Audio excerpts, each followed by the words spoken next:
Hello, Central Region Familia. This is Adam, your still socially isolated, but hopefully still friendly neighborhood MPD coordinator, coming to you again and for many weeks in the near future from the home office in beautiful Omaha, Nebraska, with another episode of MPD Moments, your one-stop shop for quick hits of MPD goodness.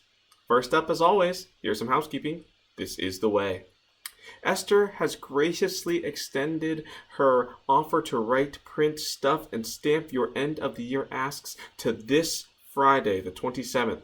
If you want to get in on that action, please get her the information she needs by Friday at the absolute latest.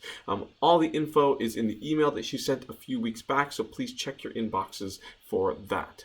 Now, speaking of inboxes, last week you got an email from Kathy about various adjustments that were being made to the regional calendar. One of those adjustments is that our MPD gathering, our regional MPD gathering, is going to be moved to virtual.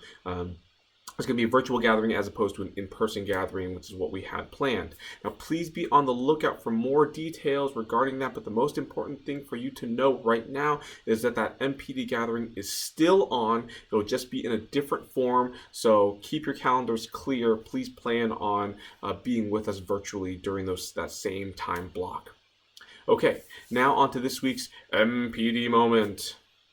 Last week, we talked about how MPD can still happen even in the midst of self-isolation and the COVID-19 pandemic.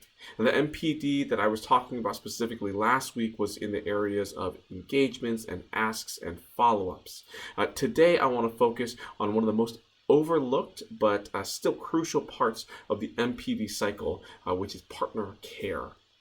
Now, for many of us, it's easy to overlook partner care as part of the MPD cycle because it literally isn't on the cycle. If you look at your MPD cycle here, you have your MPD water bottle, the word partner care does not show up anywhere on there. Partner care is part of the thank portion of the MPD cycle, and that's a little bit of a misnomer because while it does include thanking, we can't just think of it in terms of thanking. When we think of thanking, of the thank part of the cycle, only in terms of thank you cards and emails, we miss out on the beautiful part of partnership, which is caring for and connecting with our partners.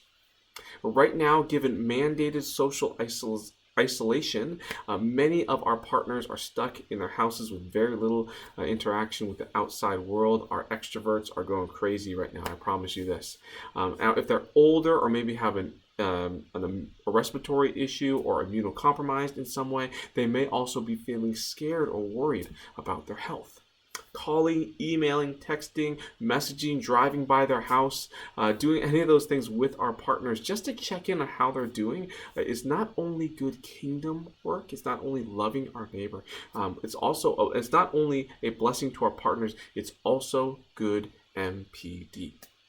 So, shout out to my lovely wife, Megan, who is so much better at the partner care portion of MPD than I am. Yesterday, she spent part of her workday texting and emailing some of our ministry partners, checking in to see how they were holding up. It was so great to hear from friends and know that folk are doing well. That was a blessing to my soul and hopefully a blessing to our partners as well.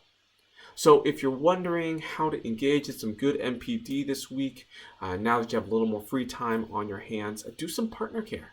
Check in with some people, socialize, chat, pray, whatever it is. I promise it'll be a win for everyone involved. All right, that's it for this week. Until next time, have an excellent day.